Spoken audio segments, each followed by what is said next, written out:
मित्रांनो, ह्या आहे बिहारमधील वाळू तस्कर. हे बघा कसं जाम करते हे वाळू तस्कर.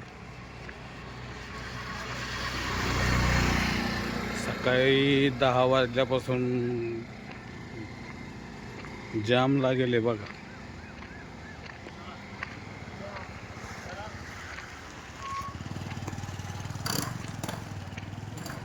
बघितलं ना कसं आहे वाळू तस्कर आहे. सगळ्या ज्या गाड्या उभ्या आहे ना, ही गाडी सुद्धा वाळूची आहे. तुम्ही म्हणा कशाची गाडी.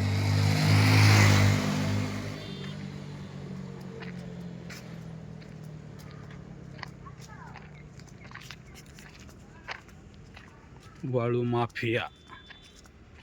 तुम्हाला वाळूचा ठिया दाखवतो बघा. आणि इथं आहे ना वाळू काटा करून देतात. काटा, इथं काटा आहे बघा. हा काटा आणि वाळूचा ठिया बघा. इथं कशी बघा वाळू.